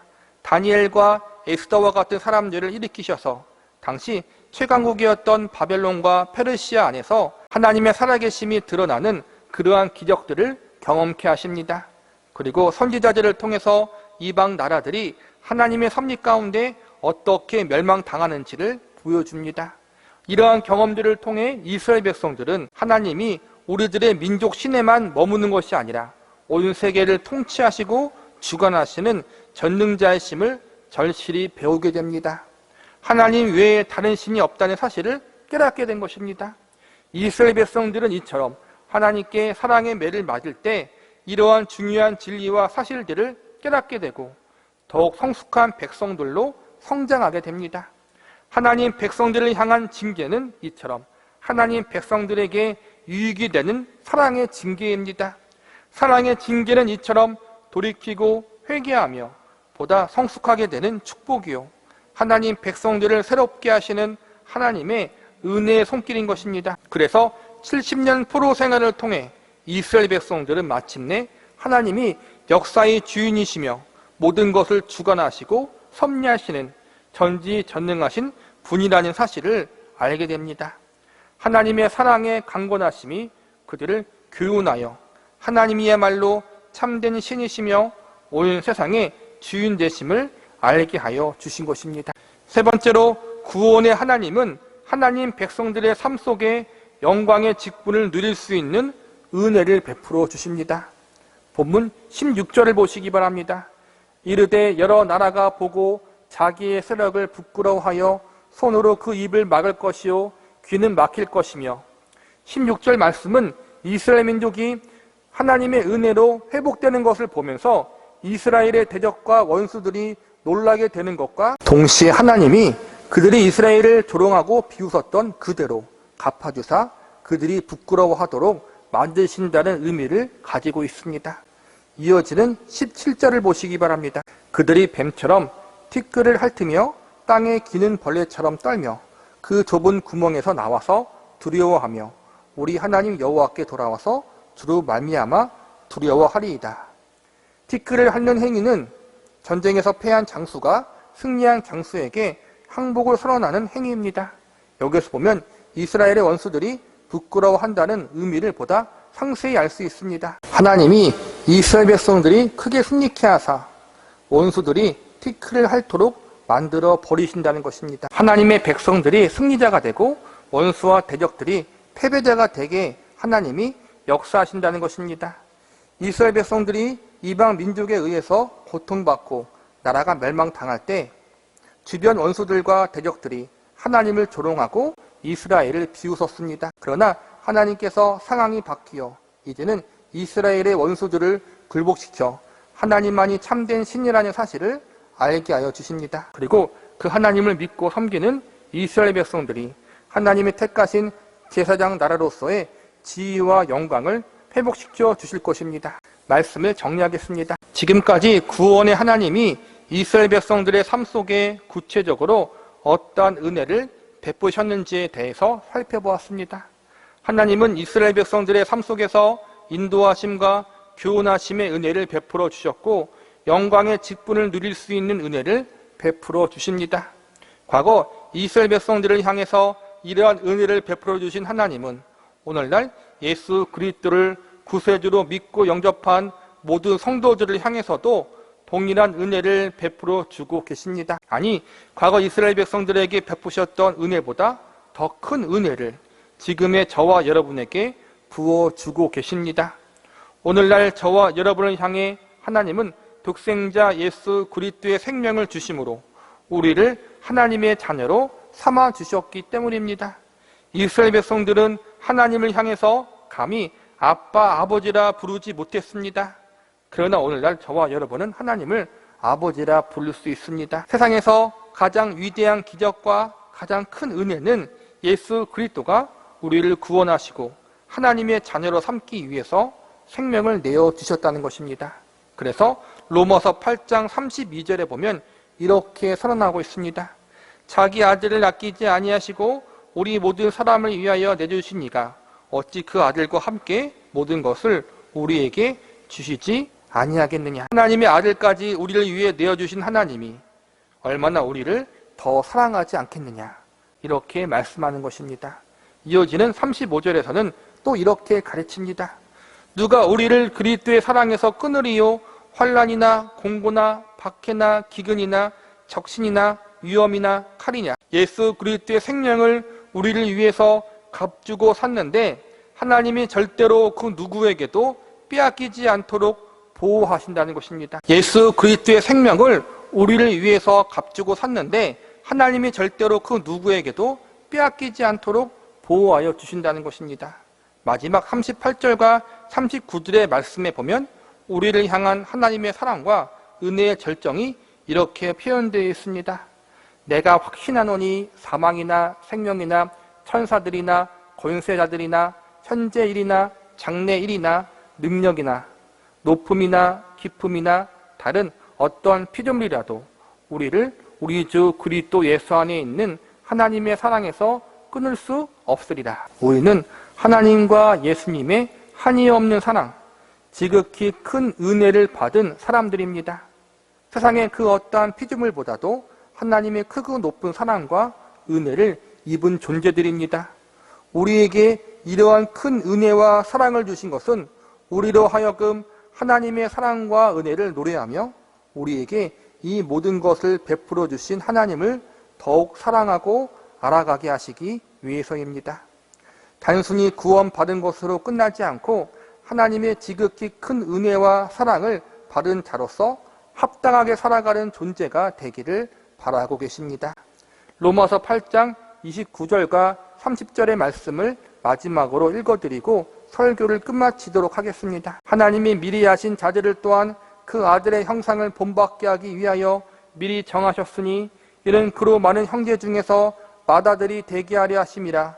또 미리 정하신 그들을 부르시고 부르신 그들을 또한 의롭다 하시고 의롭다 하신 그들을 또한 영화롭게 하셨느니라. 가장 선하시고 좋으신 하나님 아버지의 모습을 닮아가는 것, 가장 의롭고 공의로우신 예수님의 인격과 성품을 닮아가는 것, 나를 부르신 주님을 더욱 사랑하고 알아가는 것, 이것이 우리를 부르신 하나님의 뜻이고 기대입니다. 그러므로 하나님의 사랑과 은혜를 입은 우리들은 더욱 자라나야 하고 성장해야 합니다. 우리를 향한 하나님의 지극히 큰 은혜와 사랑에 힘입어 저와 여러분 모두가 하나님의 형상과 예수 그리스도의 장성한 분량에 이르는 자리까지 자라나고 성장할 수 있기를 기도합니다. 미가 7장 18절에서부터 20절까지입니다. 미가서에서 만나는 하나님. 오늘은 미가 강해 설교의 마지막 시간입니다. 오늘 설교를 포함하여 총 22회에 걸쳐 강해 설교를 진행했습니다.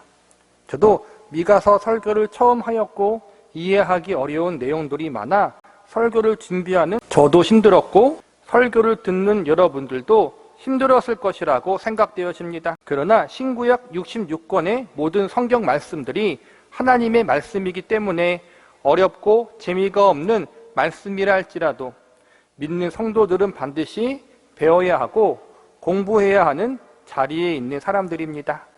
음식을 먹을 때도 맛이 있는 것, 부드러운 것만 먹을 수 없습니다. 건강을 위해서는 맛이 없어도 때론 딱딱하고 질겨도 골고루 섭취해야 합니다. 하나님 말씀도 이와 같습니다. 듣기 좋은 말씀, 이해하기 쉬운 말씀, 익숙한 말씀만 보게 되면 우리의 믿음과 신앙이 건강하게 자랄 수 없습니다. 어렵고 딱딱한 말씀, 재미없고 지루한 말씀도 우리는 공부해야 하고 배워야 합니다. 미가서 말씀이 비록 어렵고 딱딱한 말씀들이 많이 있지만 미가서 말씀을 통해서 하나님 백성을 향한 하나님의 사랑의 마음과 선하신 계획들을 배우고 알아가는 시간이 되었기를 바랍니다. 오늘은 미가서의 마지막 말씀으로서 미가서에 나타난 하나님은 어떠한 하나님이신지에 대한 설명이 나와 있습니다. 다른 성경들도 마찬가지지만 특별히 소선지서들의 말씀을 공부하면서 배우게 되는 가장 중요한 메시지는 하나님은 어떠한 분이신가에 대한 것입니다. 이스라엘 백성들의 죄를 지적하시는 하나님, 그분은 과연 어떠한 분이신가? 죄악의 결과로 심판과 징계를 내리시는 하나님은 또한 어떠한 분이신가? 그리고 죄를 지적함에도 불구하고 여전히 돌이키지 않는 악한 그들을 포기하지 않고 사랑의 매를 들어서라도 그들을 고치시고 새롭게 하시려고 힘쓰시고 애쓰시는 하나님은 도대체 어떠한 분이신가? 우리는 성경 말씀을 통해서, 특별히 소선지서를 통해서 이러한 질문에 대한 답을 얻을 수 있습니다. 우리가 지금까지 배워왔던 미가서를 통해서 동일한 질문과 동일한 대답을 얻을 수 있습니다. 하나님이 도대체 어떠한 분이시기에 이스라엘 백성들을 포기하지 않으시고 끝까지 붙잡고 그들을 살리시려고 하는 것인가? 왜 지지리도 말을 안 듣고 하나님을 거역하는 이스라엘 백성들을 버리지 않으시고 사랑과 은혜로 대하시는가? 왜 그들을 구원하시고 회복케 하시는가?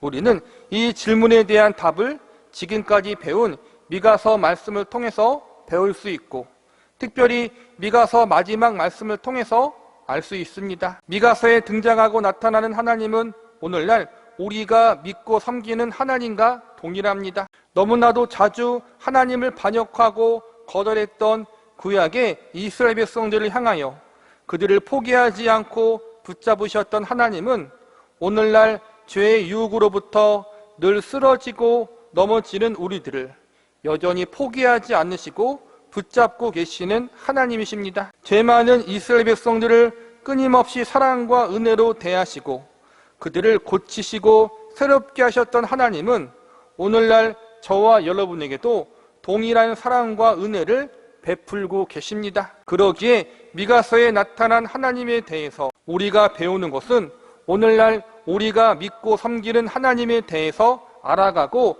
배우는 것과 동일합니다. 신앙생활의 가장 중요한 것은 하나님을 사랑하고 닮아가는 것인데, 이를 위해서 우리가 사랑하고 닮아가야 할 하나님이 어떤 분인지에 대해서 알아야 합니다. 그래서 신앙생활이란 결국 하나님을 더 깊이 알아가는 과정이라고 할 수 있습니다. 우리는 미가서를 마무리하는 마지막 말씀을 통해서 미가서에 나타난 하나님은 과연 어떠한 분이었는가에 대해서 살펴보도록 하겠습니다. 첫 번째, 하나님 백성들을 불쌍히 여기시는 하나님이십니다. 본문 19절을 보시기 바랍니다.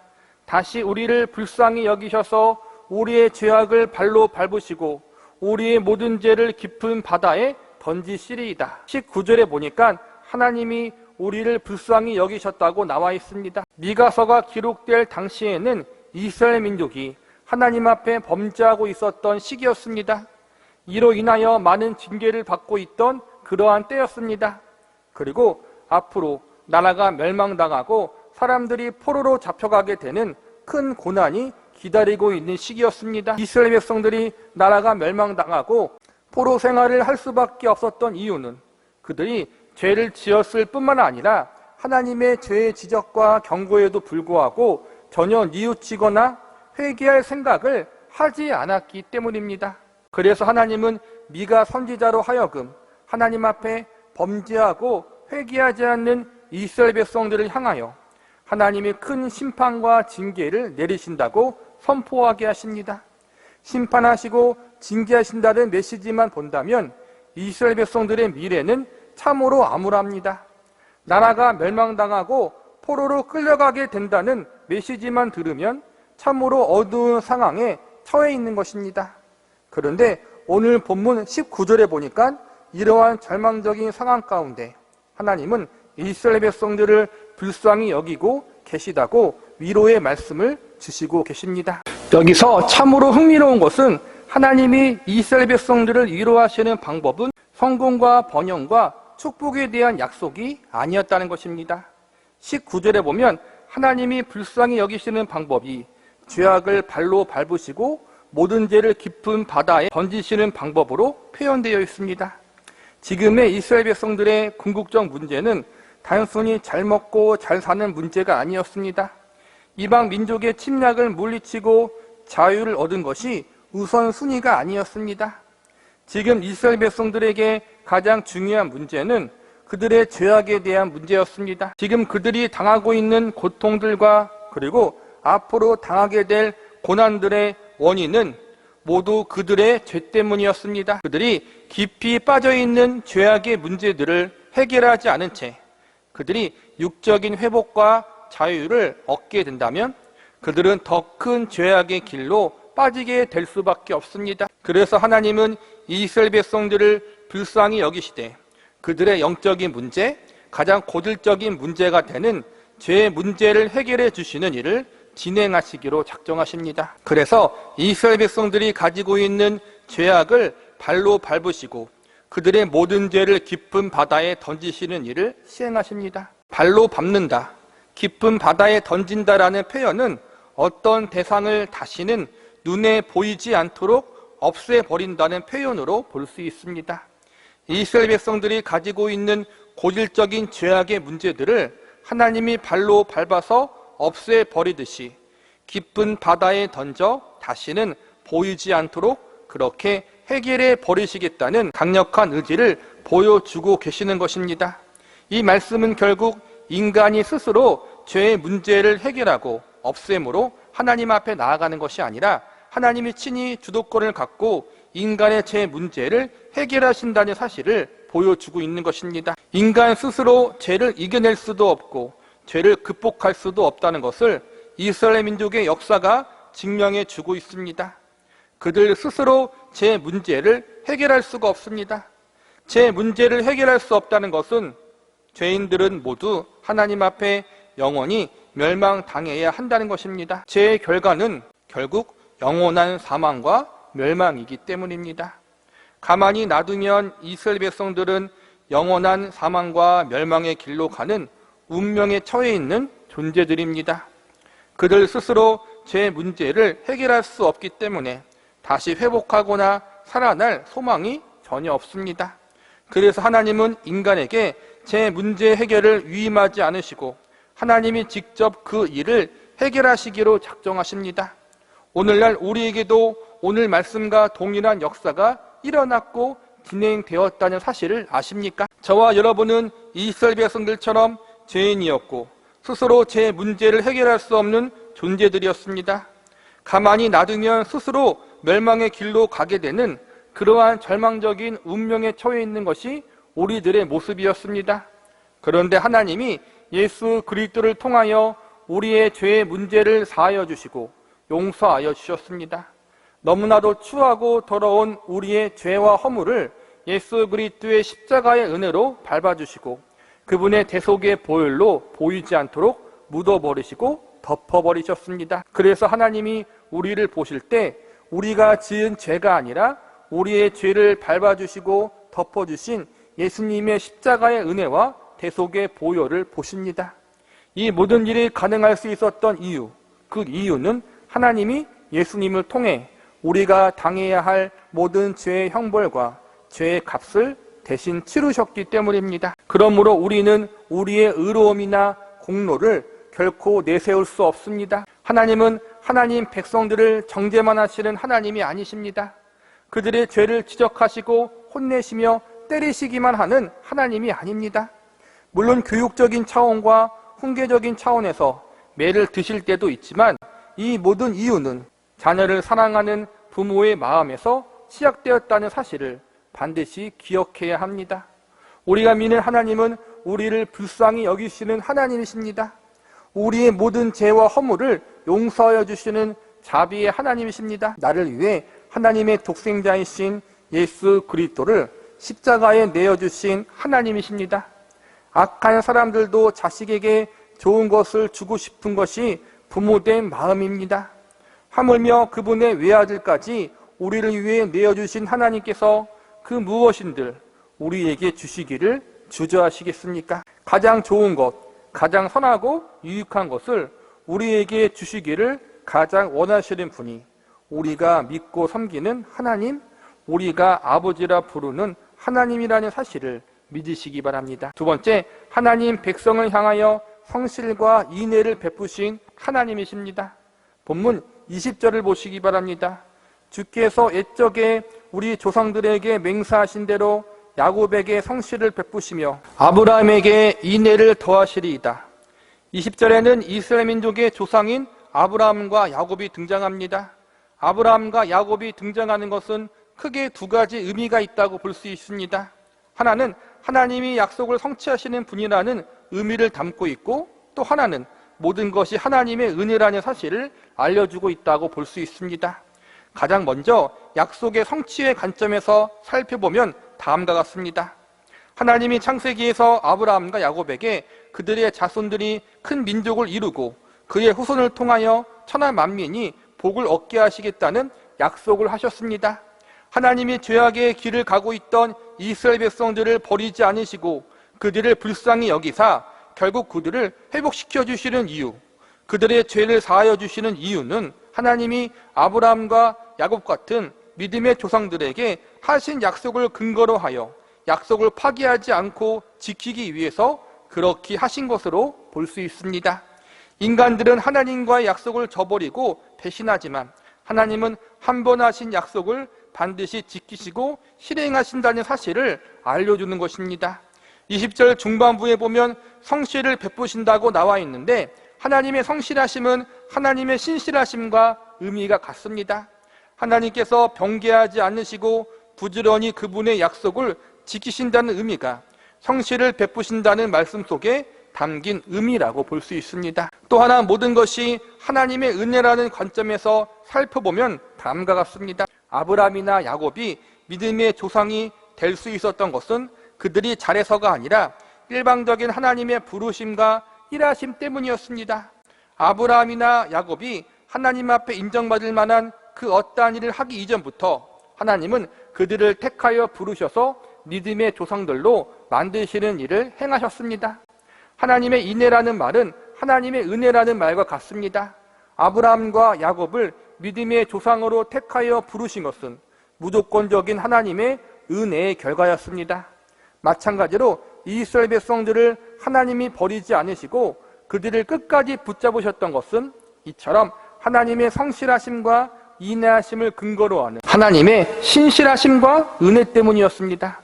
이 하나님의 성실하심과 인내하심, 그분의 신실하심과 은혜는 오늘날 모든 그리스도인들에게 동일하게 적용되어지고 있습니다.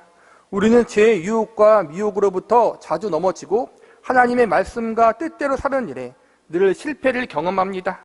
우리의 영은 거룩한 삶을 사모하지만 우리의 육신은 아직도 죄가 주는 달콤한 유혹을 그리워하는 것을 발견합니다. 그럼에도 불구하고 하나님은 그분의 성실과 인내하심으로 우리를 포기하지 않으시고 우리들의 인생과 삶을 붙들고 계십니다. 예수 그리스도를 통하여 우리에게 주신 약속하심을 우리들의 삶 속에 실현되어지고 적용되어질 수 있도록 끊임없이 우리들의 삶을 찾아와 은혜로 간섭하여 주고 계십니다. 20절에 보면 특별히 야곱이 등장하는데 야곱이란 인물은 참으로 대단한 인물입니다. 어떤 면에서 대단한 인물이냐 하면 잔머리와 속임수의 도 같은 그러한 인물입니다. 야곱이 마음만 먹으면 속이지 못하는 사람이 없을 정도였습니다. 그는 아버지 이삭을 속이고 형 에서도 속이며 삼촌 라반도 속였던 사람이었습니다.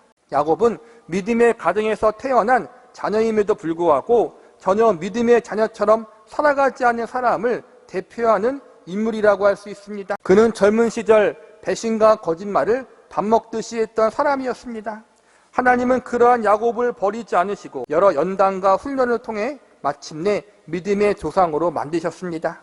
악하고 나쁜 야곱을 착한 야곱, 믿음의 야곱으로 만드신 분은 하나님의 성실하심과 인내하심의 결과였습니다. 이러한 하나님의 일하심이 오늘날 저와 여러분을 변화시키고 성숙시키기 위해서 동일하게 일하고 계심을 믿으시기 바랍니다. 빌립보서 1장 6절 말씀에 보면 이렇게 선언하고 있습니다. 너희 안에서 착한 일을 시작하시니까 그리스도 예수의 날까지 이루실 줄을 우리는 확신하노라. 하나님이 우리 안에서 시작하신 착한 일은 우리를 하나님의 백성과 자녀로 택하시고 부르신 일입니다. 그리스도 예수의 날은 세상이 끝나는 날을 의미합니다. 즉 우리를 하나님의 백성과 자녀로 부르신 하나님께서 세상 끝날까지 우리를 책임지신다는 것입니다. 우리의 운명만 책임지는 것이 아니라 우리가 하나님의 택하심과 부르심을 받은 자답게 하나님의 백성과 자녀로 불리우기에 부끄럽지 않는 성숙한 자리로까지 인도하시고 지도하시는 일을 포함하고 있는 것입니다. 하나님 백성들을 향하여 성실과 인애를 베푸시는 하나님, 그 하나님께서는 저와 여러분의 인생을 세상 끝날 때까지 영원토록 책임지시고 하나님의 형상과 예수 그리스도의 장성한 분량에 이르는 성화의 자리에까지 포기하지 않고 인도하실 것입니다. 말씀을 정리하겠습니다. 지금까지 우리는 미가서에 나타난 하나님에 대해서 배웠습니다. 미가서에 나타난 하나님은 하나님 백성들을 불쌍히 여기시고 그들을 향하여 성실과 인애를 베푸시는 하나님이셨습니다. 본문 18절이 오늘 말씀을 포함하여 미가서 전체 말씀이 전달하고자 하는 가장 중요한 핵심 주제를 유혹하고 있는 구절이라고 할 수 있습니다. 본문 18절을 보시기 바랍니다. 주와 같은 신이 어디 있으리이까? 주께서는 죄악과 그 기업의 남은 자의 허물을 사유하시며 인애를 기뻐하심으로 진노를 오래 품지 아니하시나이다. 여기서 보니까 하나님은 죄와 허물을 사유하시며 인애를 기뻐하시며 진노를 오래 품지 아니하신다고 나와 있습니다. 한마디로 하나님 백성을 향하여 나타난 하나님의 모습은 사랑과 은혜의 하나님이라는 것입니다. 18절에서 가장 아름다운 말씀은 주와 같은 신이 어디 있으리까라는 말씀이라고 할 수 있습니다. 이 말씀은 미가 선지자의 고백입니다. 미가서 1장부터 7장까지 참으로 많은 하나님의 말씀을 선포했던 미가 선지자가 모든 말씀을 다 전한 후에 하나님을 향하여 진심을 담아 외치는 고백이라고 할 수 있습니다. 주와 같은 신이 어디 있으리까?